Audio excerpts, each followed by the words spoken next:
All right, good morning, friends. I feel like we need a congratulations message. We've made it to another Friday when every day seems like it's a decade. And we made it to the end of Congress being in our state this week. And many of you made some visits and left some materials. And we'll talk about some of what happened with those visits. We also have some updates from our national partners. So hopefully we'll be able to pack everything in to 1 hour and get you what you need to know. So last week when we talked, we were unsure whether the federal government was going to be open or not. We were talking a lot about whether or not Congress would pass a continuing resolution. It did. We're all here. So the continuing resolution is basically money to keep the current federal government open and running. And the budget reconciliation bill is really about decisions on future spending and cuts.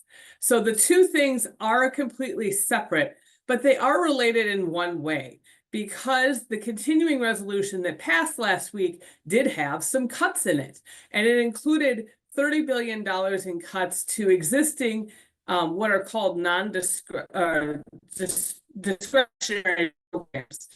So money that the federal government doesn't say, hey, this is off the table for cutting. You can't cut these things in a bill. That's important only because it changes the floor from which the budget reconciliation bill is working. In other words, you can't cut things that have already been cut. So the stuff that got cut in the continuing resolution is now not part of the budget anymore. And that means that when we're talking about budget cuts, we're starting from a different place, and that place has a less money in it by $30 billion. So here we are. There have been some updates. Our national friends have said they understand that the House committee that got assigned $880 billion of cuts, which will primarily come out of Medicaid, according to all of the analysis that has been done, is writing the legislation. But they are not being very public about what kinds of cuts will be in that legislation. It's also unclear whether that committee will have a public hearing. Apparently, the committee can decide that it will only have a vote by committee members, and it doesn't have to notice that vote very far in advance.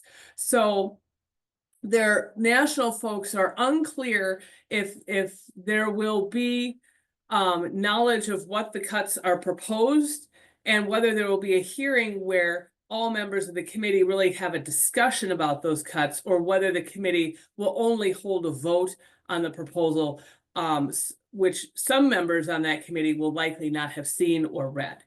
Now, originally March 7th, which next week, was the goal for committees to have kind of completed their work.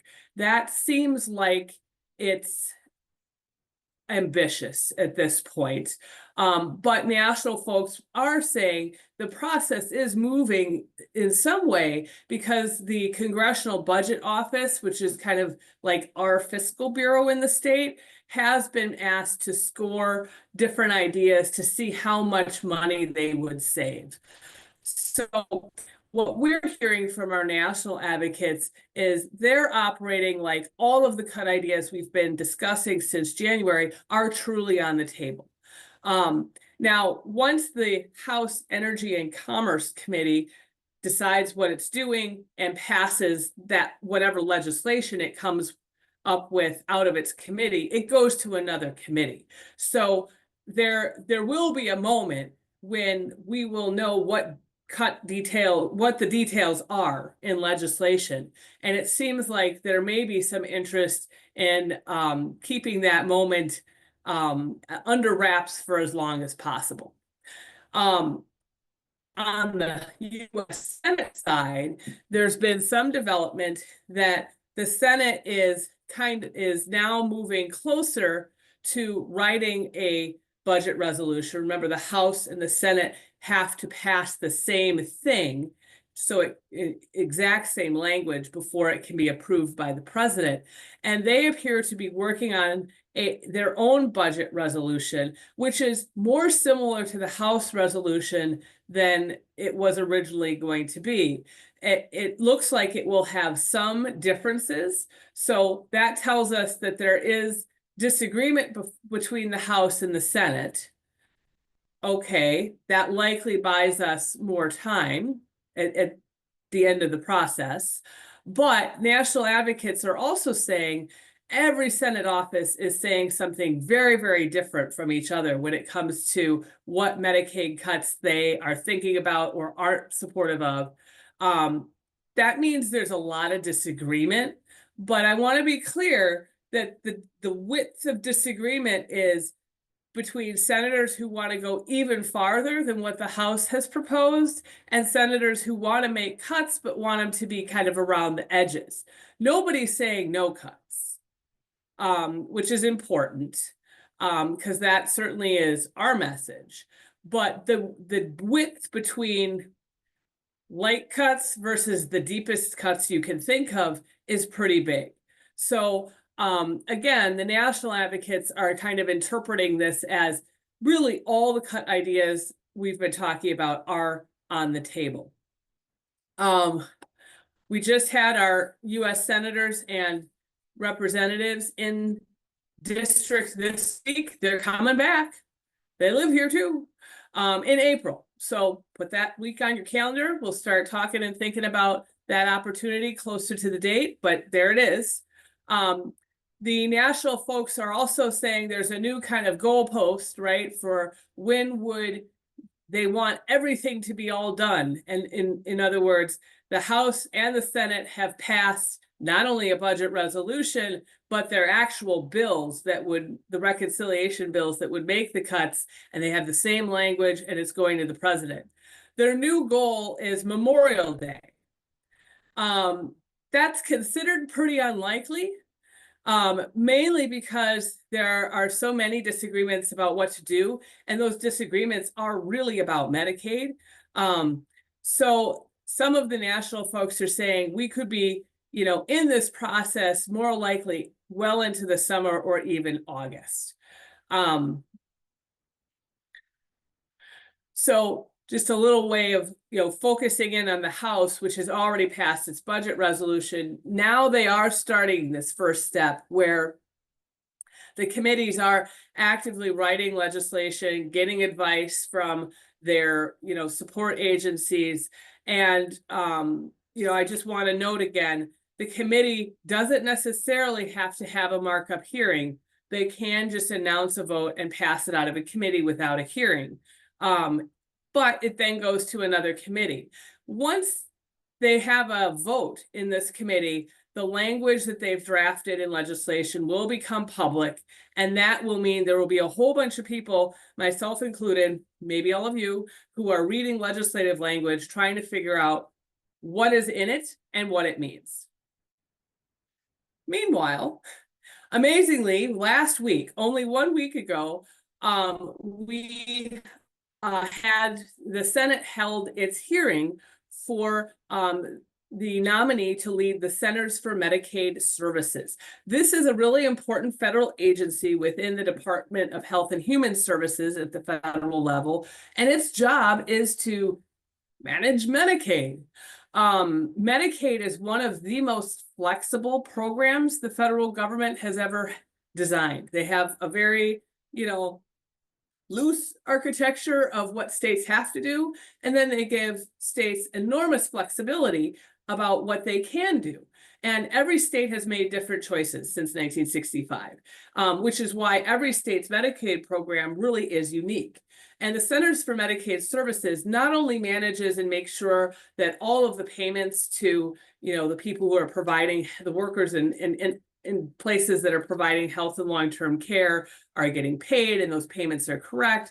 They're also working with states to allow them to do certain things through waivers. They're telling states what they have to do. They're doing guidance.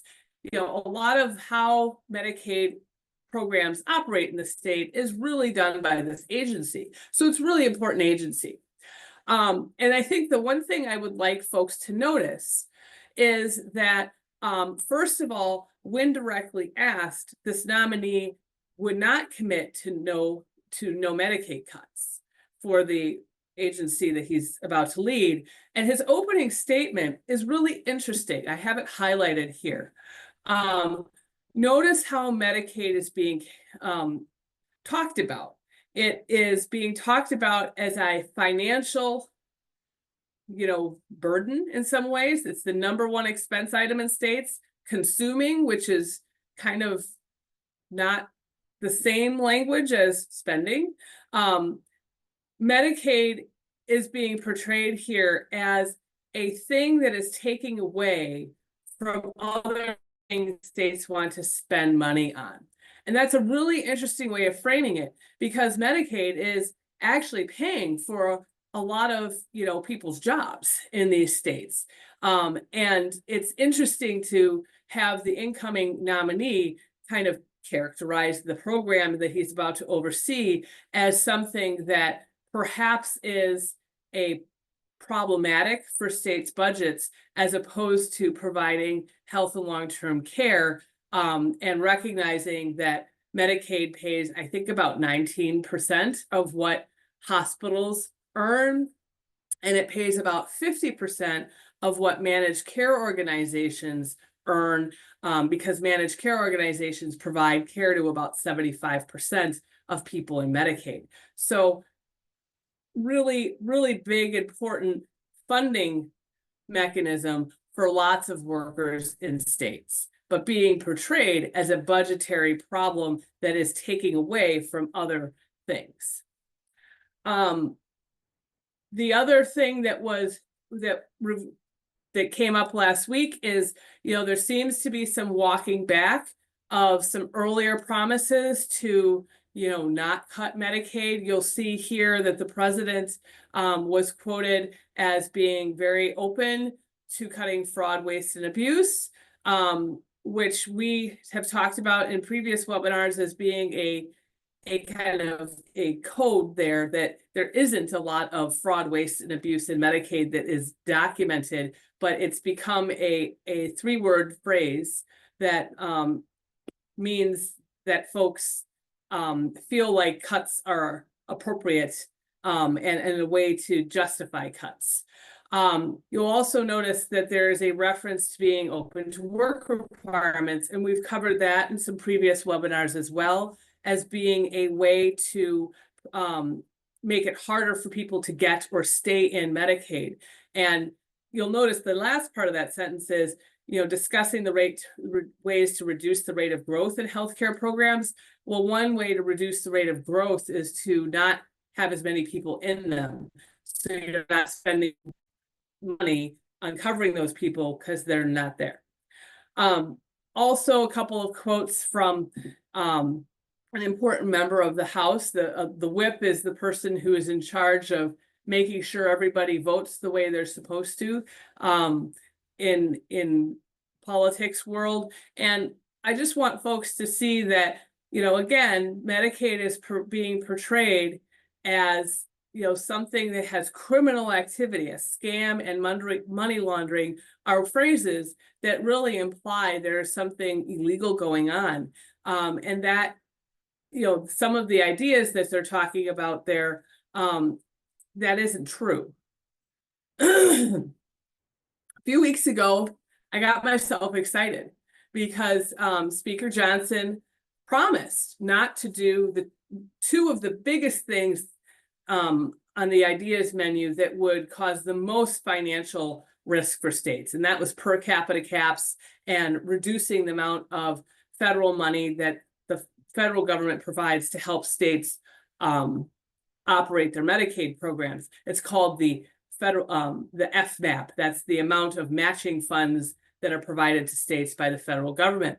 And I think we were right to be excited about that, but that was so February ago, and now we're in March. I learned this week that there are a number of states that really are not trusting that that promise that was publicly made. And I think, that was interesting to me, and I wanted to bring it up with you because if states are saying, well, maybe we shouldn't trust a politician's public promise, and they're acting as if any of those ideas are on the table. And our national advocates this week are all of a sudden saying there's big disagreement about what Medicaid cuts are being considered. And we think that any of the ideas we've been talking about are on the table. Well, then maybe that's a sign to advocates and grassroots folks that we should adopt the same policy, that maybe some of the things we thought were off the table might not be. And of course, we don't have any details yet, so it's hard to know what it will be or won't be in that package. But I do think states are preparing and thinking about any one or some combination of these ideas is going to end up in legislation. And we've talked about this before. We look at the number of Medicaid cut ideas and what they would actually do, and we can see that you can't get up to $880 billion in cuts without doing several ideas. And of course, 880 billion is the floor. The phrase is actually at least 880 billion. So for states, if you're a state, you are expecting that some cuts might happen, it really is only a matter of how big your budget hole is. And that depends on which cuts are done. There was just an article this morning, which I will include in the afternotes, that came out that talks about how it is really unlikely that states are going to spend a lot more to keep their Medicaid programs the same for a number of reasons. We've talked about that before. Like, we've talked about how states only have 4 options. And I think that article really kind of confirms what we've discussed, which is it's unlikely that all states are going to spend a tremendous amount more money that they may or may not have to keep everything the same. And really, that option is the only one of the 4 options states have that doesn't impact everyone in Medicaid. So any one of the 3 other choices states have, either changing who can or can't get into Medicaid, changing what Medicaid will or won't pay for, or changing, what businesses are paid for doing the work for Medicaid participants, all of those things have the impact the people who are using the program now. And it's a matter of the state balancing how they want to fill up a budget hole if they're not going to spend more money on it. So this is an exercise. We're not sitting here arranging, little budget chips on our kitchen tables. We're not solving this problem for states, but I want to get us in the mindset of what are the state's actual choices and what do they mean? And if you are in a situation where you have a really big budget hole to solve that you have to do within a certain amount of time, you're making decisions in a crisis and scarcity mode that is about solving one problem, which is dollars. And that is not necessarily the same problems that people in Medicaid, that's not where their first goal is. Their first goal is, how do we keep this program useful to us so that we can be healthy, live where we want, all of the things that make a full life. So states have a lot of different options in how they think about what to do if they have a big budget hole. And this is information from our friends at the Wisconsin Legislative Fiscal Bureau. States, if they have a big budget problem, they really have to think about what is it that we do and who is impacted, because budget cuts are going to impact somebody or a lot of somebodies or certain somebodies. And it really becomes a balancing act for maybe a state wants to do the least harm.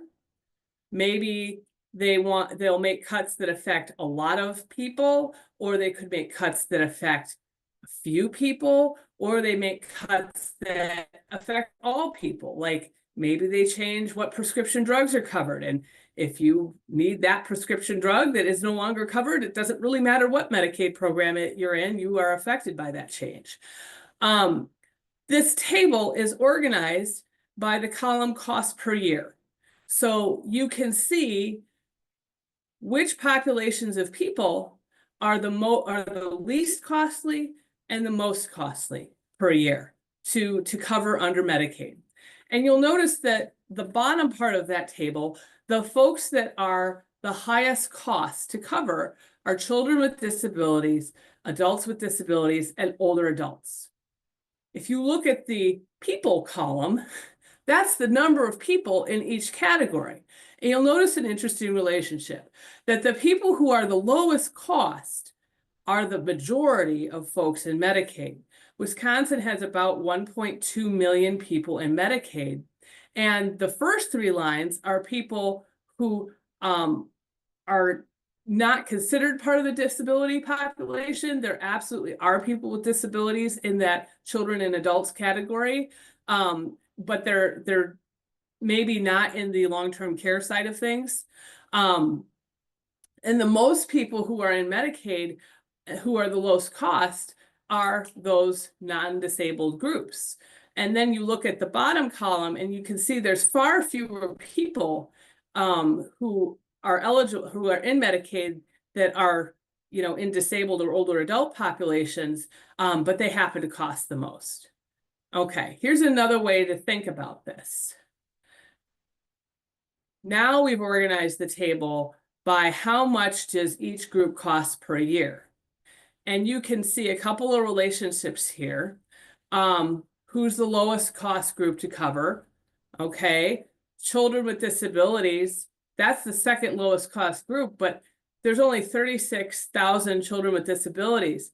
And the cost to cover them is almost half, like the total cost to cover 580,000 kids without disabilities. So far fewer people. Yes, it's a lower cost than the children's group, but there's so many fewer people in that group that it's a pretty close difference there.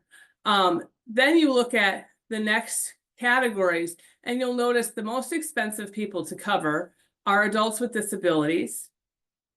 And,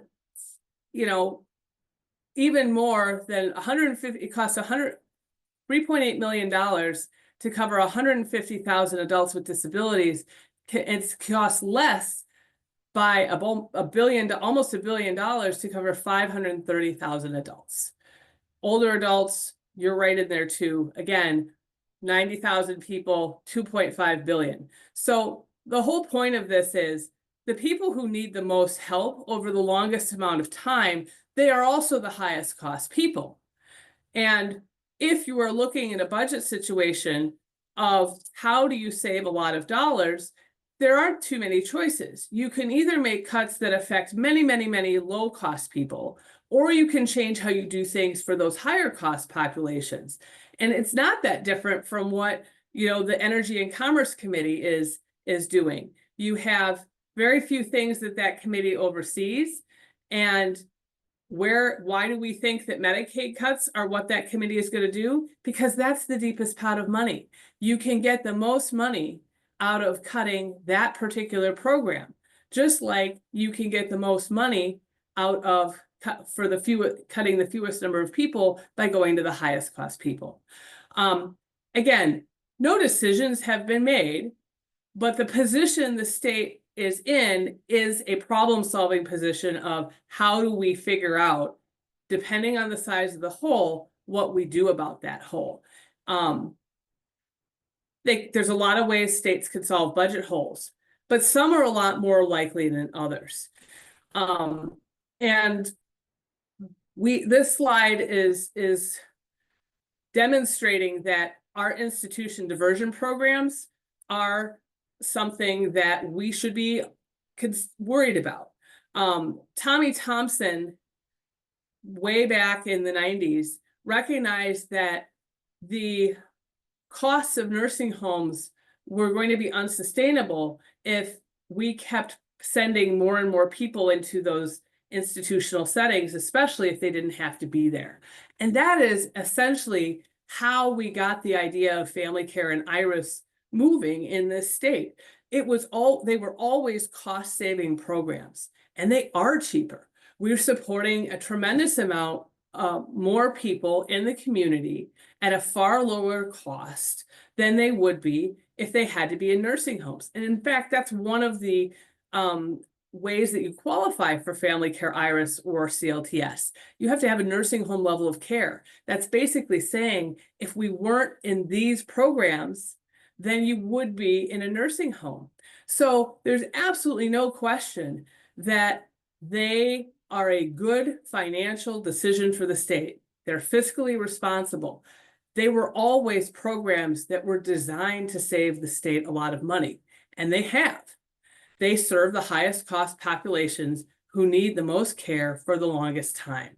However, that good idea that Tommy Thompson had and that we worked for 20 years to make a reality for everyone in the state, it was Governor Walker who finally ended the waiting list for people in 2018. All of what we know family care, IRIS, and CLTS to be are optional under federal Medicaid law. So this is another frame that the state has to think about. They have to think about how big their budget hole is, how they want to balance what changes they have, and what changes they can make, and what changes they can't make. And there's certainly a lot of services that they are required under federal law to do, and there are optional things that they can do, but they don't have to. So if you are in a position where you have a lot of budget holes, the high cost folks are in one place, and those programs are optional, you can follow the logic and see that there might be a lot of pressure to change programs or services that states can do, they can choose to do, but aren't required to do, even if they are the better value, right?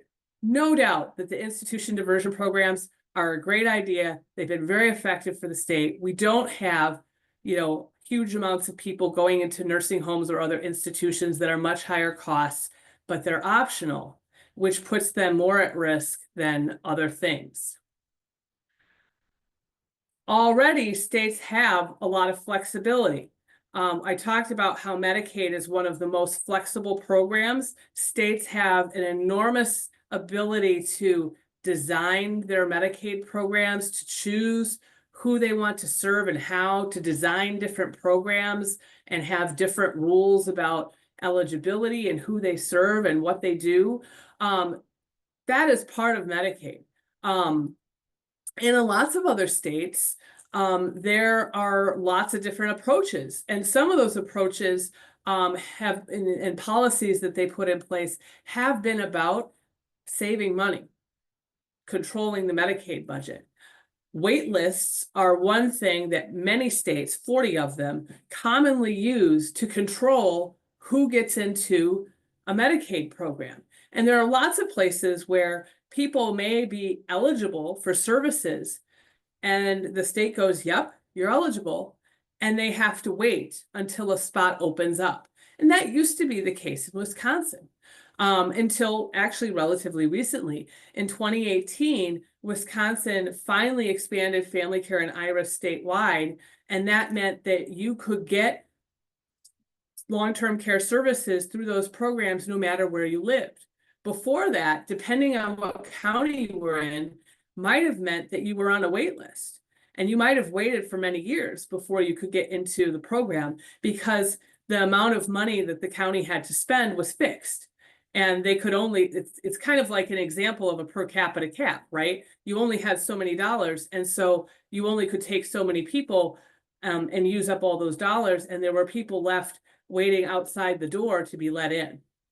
About 700,000 people across the country are currently on waiting lists for home and community-based services. That's what family care and IRIS and CLTS provide. And most of those people are people with intellectual and developmental disabilities. Wait time can be long. 50 months is a long time, but in some states, it's actually decades. And the reason why wait lists work is they cut spending because people can't get in and they can't get care that is reimbursed by the Medicaid program. Another thing states can choose to do, and we've kind of already talked about this a couple of times, but again, in a budget situation, states can make different decisions about optional services, and they can look at how they're spending Medicaid dollars and, make different decisions. Maybe if you're a state, you're going to prioritize what are the services that are really used the most. How can we reduce the amount of spending we do on the highest on the services that lots of people use, and maybe that's why we are spending a lot, is because so many people are using it. You can look at it from the perspective of, well, what are the services that the highest cost people are using? And what do we do to kind of control or make sure we're spending less on those things? You can look at services that cost a lot to provide, or services in settings that have really high overhead or staffing costs. And again, there's a lot of range in what states can choose to do, but looking at what states have to do versus what they don't have to do, and then states looking at, okay, where are we spending the most money and how's a way to spend less? That is going to be a situation that we would be in if we were in a place to do Medicaid cuts. So all of that is a really long way of saying, this is not a trust me moment. States aren't trusting what politicians are saying publicly. And this is not a wait and see moment, because if you wait until the federal government has already decided to make huge cuts, that only means that the problem moves down the line to the states. And it's going to be very real within the state, but you don't have the ability to prevent the cuts anymore. The cuts are happening. It's just going to matter how, if it gets to the state level. And you can also see that there really isn't a way that you can only target certain people for cuts or protect certain people for cuts, because the states are making decisions based on, how people are using the program, where they're using those types of things. And some folks have heard from members these ideas of, well, this won't affect you, or we won't want to hurt people with disabilities.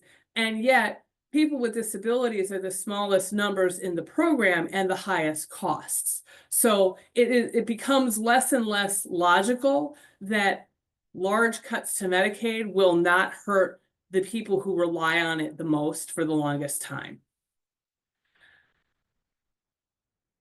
Medicaid cuts have the potential to impact anybody who is in Medicaid. And I think that there's a shift that grassroots folks maybe need to make at this point. This is a point where you can be assertive.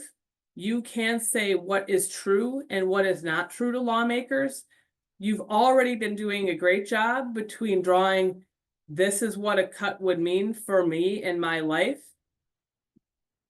There's a lot of fact sheets out there. We'll talk about that in a moment. There's a lot of information that is out there that some lawmakers are choosing to dismiss or not believe is true, or lots of other things, right? Or they're saying, okay, that makes sense, but, and they have another thing that they say.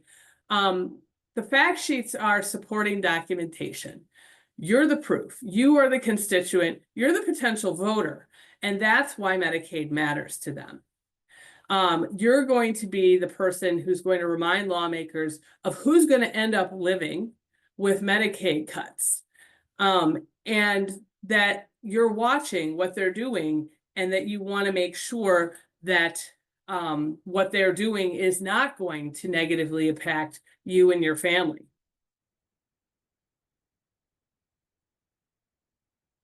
I think that lots of folks have a very nice idea that if people knew better, they would do better. If you just educated somebody enough, they would change their position. We like to think that people and lawmakers are people, are rational beings that are responsive to what they hear and that they change their mind. That is true of some of them. It is also true that some of them say things they know aren't true, or some things, sometimes lawmakers believe the things that they say that aren't true. That they are authentically saying something that you know to be false, but they believe. So we may have to kind of reframe this for us, that you may have to change what you are looking for in the outcome.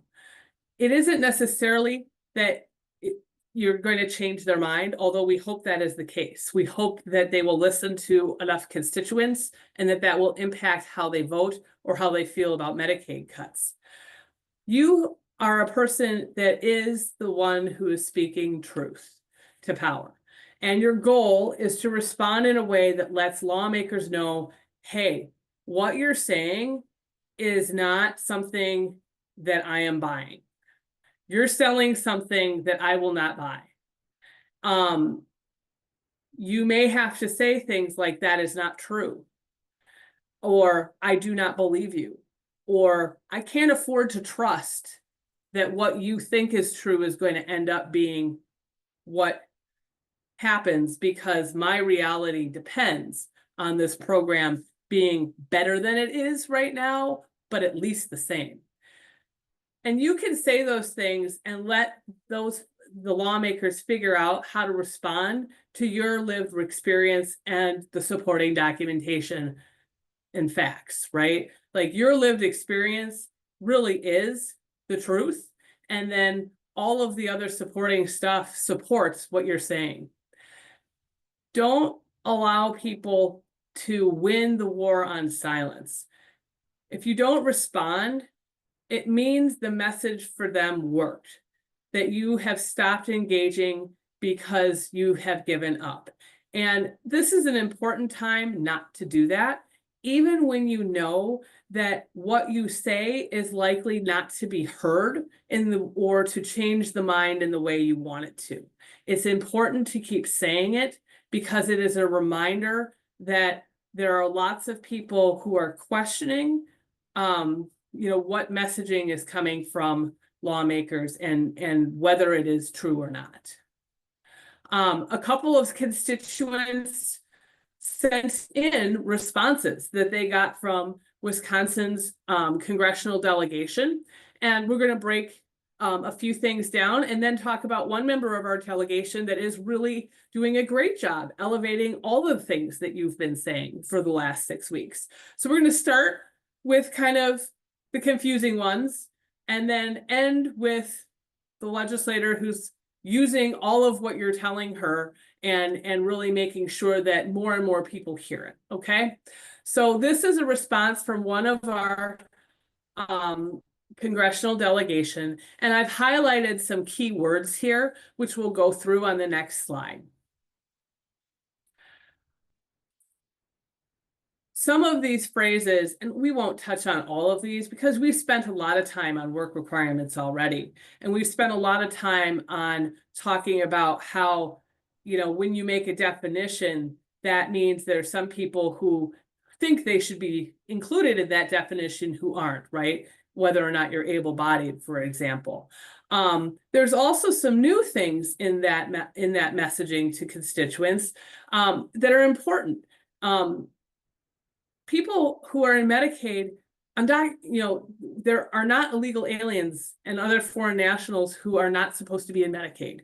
Undocumented immigrants aren't eligible for those programs. There's a very small window for people who are here legally, and it's like less than 1% of the folks that are in Medicaid who are in Medicaid. But that is something that is really tapping into something different. That is not true. When you hear Medicaid being talked about as taxpayer-funded welfare, well, no, it's health and long-term care that you pay for if you're a taxpayer, right? It isn't welfare, it is health and long-term care for people who are low income. Improper payments, we've talked about that a lot. That is a generally a category that doesn't really mean fraud. It means there's paperwork mistakes. It's very interesting that this legislator was saying, well, California did this, but this is Wisconsin, not California. And states have a lot of flexibility under Medicaid to do a lot of different things as long as CMS approves. And sometimes those things change over time, right? Sometimes a state tries something and they decide they don't want to do it anymore, or CMS says, well, this was okay, but we are rethinking it. So that's really a red herring there to compare California to Wisconsin, because those two states are making different decisions and have the ability to do so, and they're nothing alike. Noticing the word vulnerable, who again is considered vulnerable and who makes those decisions? Just like if you think Medicaid is for those who need it, well, who makes those decisions? And that's kind of a coded word. So just some things to think about as you hear our legislative responses, to get you thinking about what are they actually saying here. We've covered fraud, waste, and abuse before. Okay, there's that another fact sheet. It's wonderful that grassroots have built a tremendous amount of time. You've built time in for people. Since January, you've been working, and all the professionals are now like, we've used that time and we're going to give you fact sheets. And so there's a whole bunch of things coming out at the same time. Useful. Fact sheets are great. Some of them have very pretty graphs. You can put them on your wall. Some of them you can print out, roll them up to the newspaper and say, see, I'm right. See, I'm right. They're not going to win this argument, but they are important supporting documentation. And here's yet another one that is talking about Medicaid improper payments are not a measure of fraud and abuse. These are things that you can help your legislator understand and make sure that gets back to them. It may or may not change what they say, but you can stand on the fact that improper payments are not the same as fraud, waste, and abuse. And there's more and more documentation about that. There's now another fact sheet specifically responding to this idea that there are a whole bunch of illegal immigrants in Medicaid, so therefore making cuts, in Medicaid won't impact the people who really deserve to be on it, because there are people in it that shouldn't be. That isn't true. And here's a fact sheet that says exactly who could be in Medicaid and who cannot, and some of the ways that states make sure that people who aren't in Medicaid or shouldn't be in Medicaid are not. In fact, our own department has been very clear about, yes, we are very, very good at making sure that who are in our Medicaid programs are eligible to be there. So this is information from our Department of Health Services. We have 1,400 people employed in the state who are working with individuals, not only on applications, but renewals. And they're doing lots of things to check, federal and state data sources to make sure that people are eligible to be there, that they meet the criteria, that they meet the income and asset criteria, and to know which Medicaid program they are eligible for, if they are eligible. And again, here's from our Department of Health Services.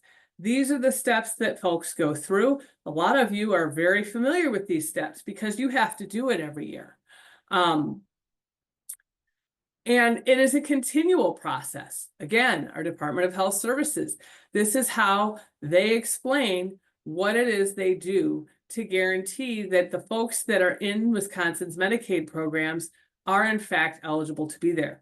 We have almost a zero mistake rate on eligibility in this state.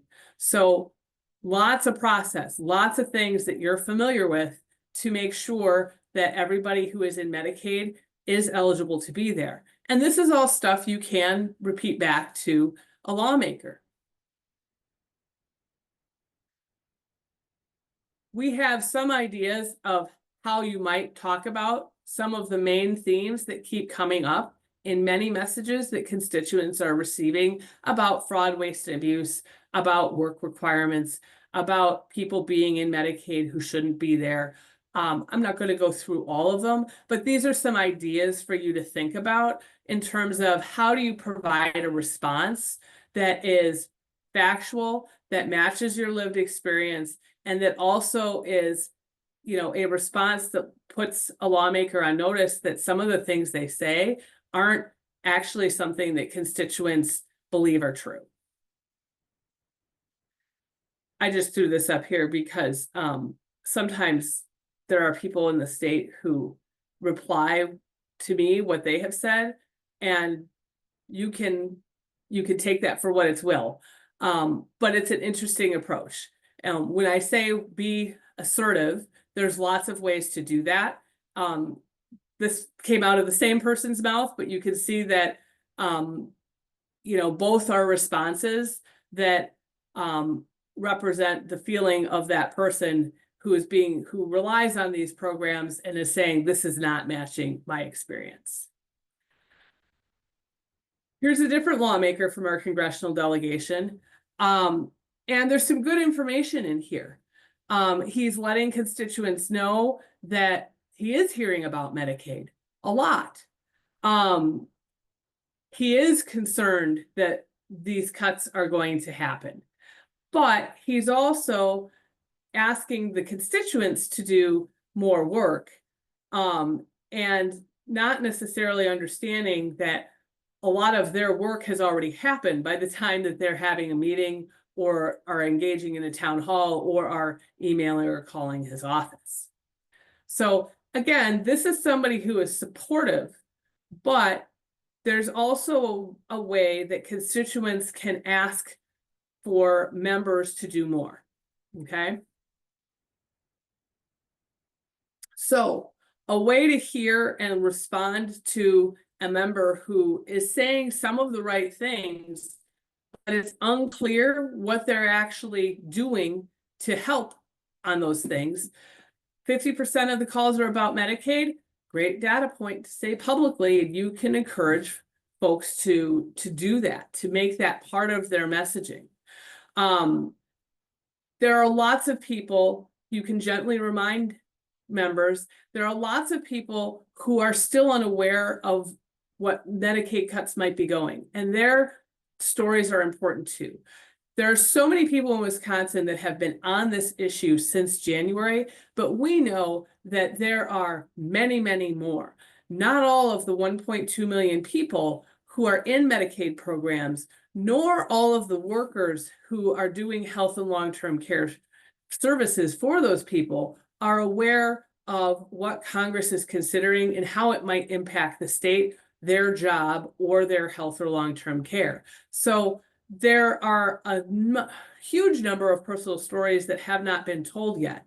And that's something that as the months go on, we want more and more people to feel comfortable to share their story and add their story to the huge number of people that would be impacted and say, me too.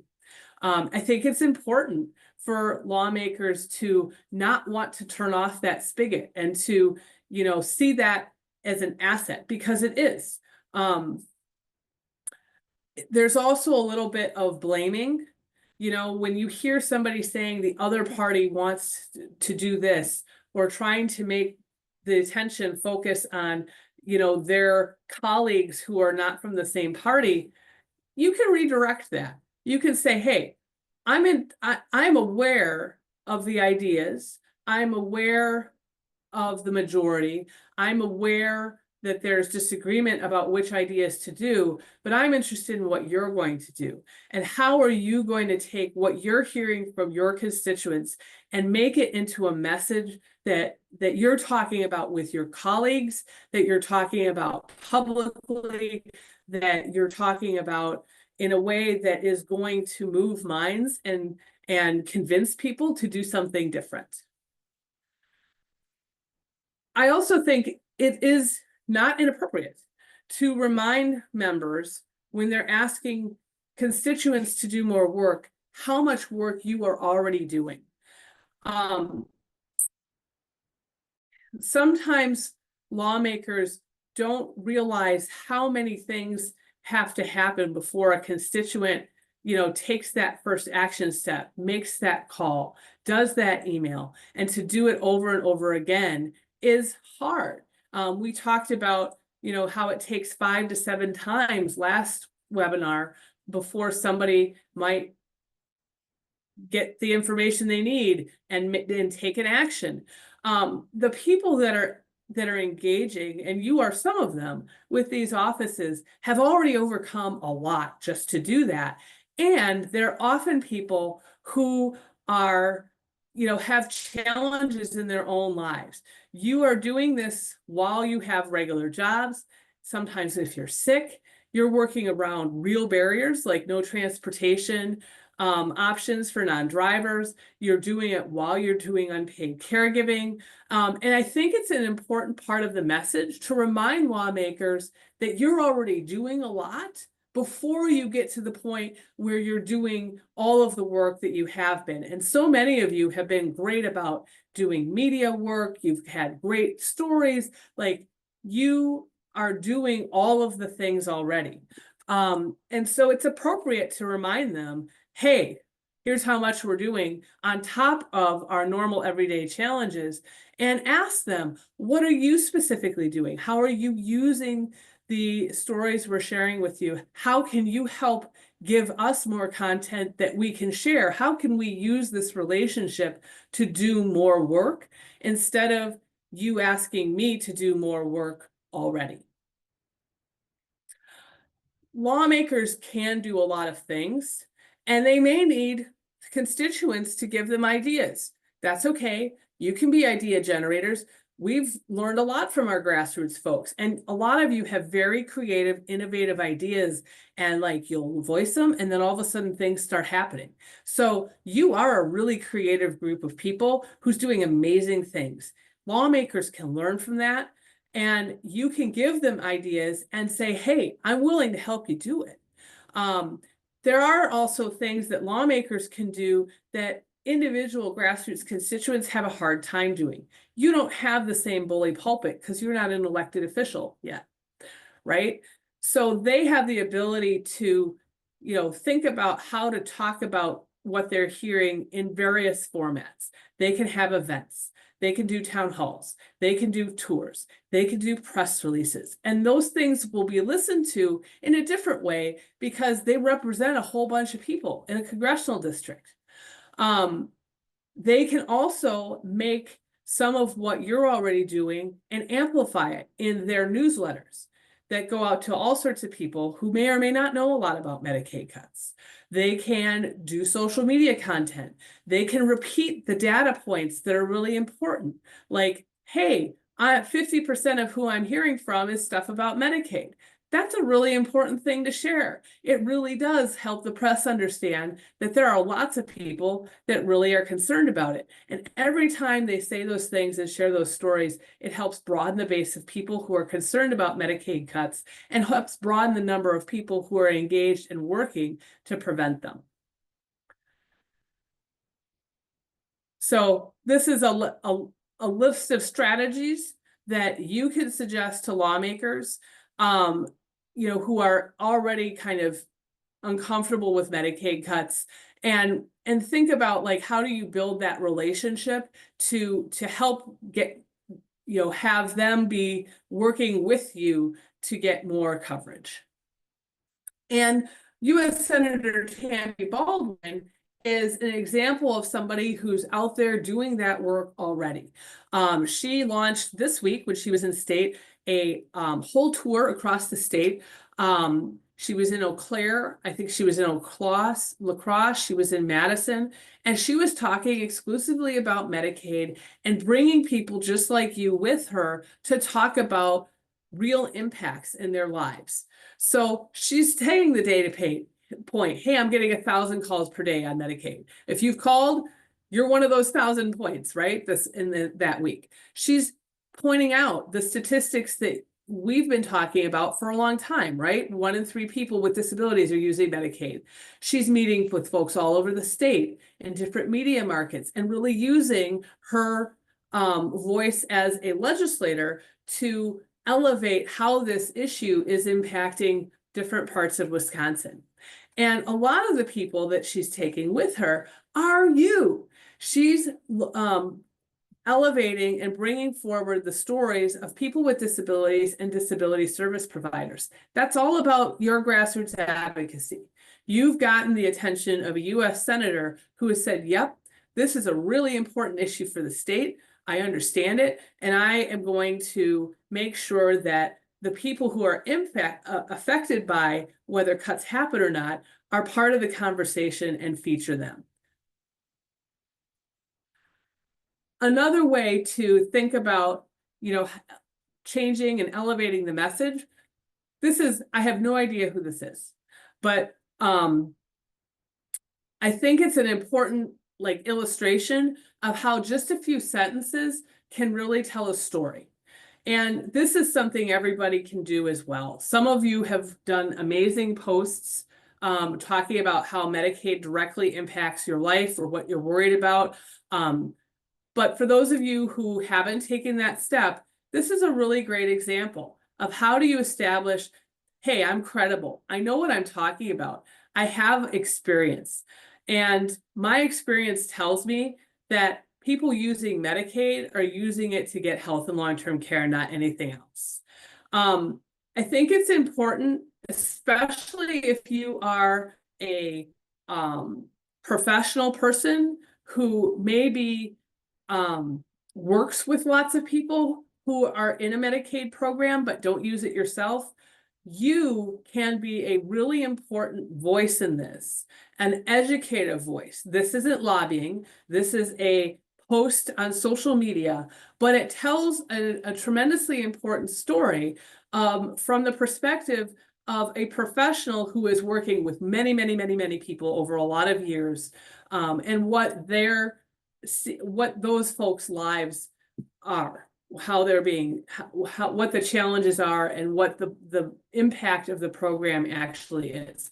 And I think it's more important that every individual who works for the hospital that receives 19% of its revenue through Medicaid, or the managed care organization, or the Irish consulting agency, or a county where, the workers are being paid with Medicaid dollars to serve Medicaid participants, to talk about your experiences, because all of you are, working with lots of different families and lots of different people, and that experience counts, and all of you can contact your own US senators and your own US representative to talk about that experience. It's valid. It is part of the Medicaid story. It isn't lobbying. It's you acting as an individual and sharing your professional experience with lawmakers to talk about why cuts matter so much.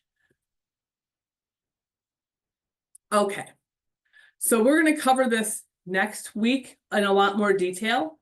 But in addition to the federal government, there's a state budget process. And they've just announced 4 hearings across the state, which is part of their normal budget process. It's a great opportunity for grassroots advocates to show up at hearings and talk about Medicaid. Medicaid is something that a lot of state legislators don't know a lot about. They don't know who's in the programs and what they do and what they mean to people's lives. So it's an education opportunity. And at this point, whatever happens at the federal level will come to the states as a budgetary problem. So it is important for state legislators to know what's at stake for constituents if federal Medicaid cuts happen. Lots of these legislators are new. Most don't know a lot about Medicaid. They may not know the specific programs. They don't know necessarily what it does for the constituents. So a lot of the work that you have already been doing since January, you can pull out your Medicaid Matters to Me story. You've now become experts at telling your story in like 3 or 4 sentences. All that work can be recycled with a new group of people here. A lot of times these state budget hearings are attended by other local officials and legislative elected officials. They're covered by the press. You can go in a group, and it's a cool experience. Anybody can show up and speak for 3 minutes to 16-member Joint Finance Committee who's in charge of the budget and talk about what they think is important. We'll cover this a little bit more next week with maybe some specific things that might be important for folks to hear, but I want you to get those dates on your calendar because it's coming up. I'm going to run through, there's been some media and there's been some fact sheets that have come out, and we have some new social media images. Again, this is coverage by the Wisconsin Public Radio, so it's the full state, but of Tammy Baldwin's Medicaid conversations in La Crosse. And I just want to point out that this article quoted two people. This is one of them, and they were both people with disabilities. So good on you guys, constituents. You got out there and your stories not only were elevated in statewide media, but they're focused on, right? You're not the only people who are affected by Medicaid, but boy, you are being pulled front and center because you're talking about it. Couple more stories. You can see People First Wisconsin invited one of their congressional representative to an event they had, and she showed up. So again, you know, you never know. You make the invitation and sometimes it happens for you. The Eau Claire County City Council passed a resolution about Medicaid. So these are all things that are happening locally, and they're happening because of people like you. And again, more fact sheets. Can't live without those. This is starting to be covered in more and more places. And all of these things become elements that you can share with your larger networks to help keep beating the drum about what these cuts might mean for you, for states, and for the country. More shareable fact sheets, so many fact sheets. They're all coming out. And social media images that you can share. So I'm going to close with this. We think we are in a lull. We're not. Congress is working on stuff. They're just not telling us what it is. This is an important time for us to ramp up and build momentum. You know what's happening. You know what these cuts could mean, and you're expanding the base of people who knows about that. But you've also been very, very active and engaged in doing things. And you can be a teacher and teach other people how to do those same things. Find the local disability groups, find new people, tell them what you know, invite people in to join in this advocacy work. And more folks are going to be prepared when we know the details to talk about them. And that is going to be how we win this war. Okay, I'm going to stop now. All right, just a couple things. We shared the Tammy Baldwin story sharing form in the chat. Beth shared the places for joint finance and also the document on the difference between costs of institutions and community based. Lots of people were asking today about joint finance, so that is in the slides at the end there. So take a look at that. I assume Tammy will be sending some type of great action alert, but we just haven't done that yet. Barbara did mention that there is an event for Glenmore at Nicolay High School in Greendale. I'm just looking. Saturday, 10 a.m. So tomorrow. Yep. I think those were most of the questions. I think we answered everything else. Okay. We are planning on sending an action alert out with more information about the state budget process and the hearings. So you can look for your inbox in that. It's probably, yeah, I'm looking through the questions. There's a lot here that are There very was good one questions. question, Tammy, at the end. Is there anyone at the state level in state yes. government Yeah. who is speaking out on allegations of fraud, or is there state data? Are you using state data? Yeah, there is some state data, and we've covered it in other presentations. Like, I think we can be very certain that all of the work that the state does to make sure that people who are in Medicaid are eligible to be in Medicaid, that is a data point that's out there. The fraud, waste, and abuse stuff, there's some national numbers and there's also some state numbers. And it's important to know that a lot of the collection isn't very granular. Like, it's not, it's, you know, like improper payments is a big category, and it's a catch-all category. It can mean that a physician didn't sign the right form, right? Or a box wasn't checked. Like, there's just a lot of things in that. We can tell you how many fraud cases were looked at by the Federal Office of Inspector General. In 2023, there were 143 referrals, and I think there were 7 criminal cases, and only 5 were convicted. So that's not very many, right? Which is in alignment with, you know, what we hear from from national groups, that about 95% of the payments are perfectly fine. And you're really dealing with a very small number of payments that are being looked at, and most of those payments are improper, which is not a sign of fraud. It's usually a sign of a paperwork mistake. There was some posting of like town halls and those types of things. I'm grabbing the Brian Stiles one right now. But again, always their Facebook pages or their websites are the best place to find that, but I'll grab this one because I did Yeah. find it. We did try to send out action alerts. We try to whenever we know of one. Yeah, I'm that's pretty what I sure we said. sent one yesterday, or it's going out soon about the Brian Style one. Okay. To Yeah, folks in that's what I District said 3. too. One. Check our Facebook page or our website. We're trying to keep up Mhm. on those. All right, I think that's it. Okay, next week, we already have plans. I already have content for next week, because some of you have been doing amazing work out in the grassroots districts. And some of you have been working on some messaging and some sheets to kind of talk about fraud, waste, and abuse, and other things that we will share. So I want to make sure that we're sharing, you know, the work that you all are doing out in the state, because some of you may say, hey, that makes sense, and do it yourself in your own area. And just a reminder, early voting started. Yeah. Thank you, Elsa, for that reminder. And the Yep. election is April 1st. Correct. Big races there. Very important to vote. All right. Okay.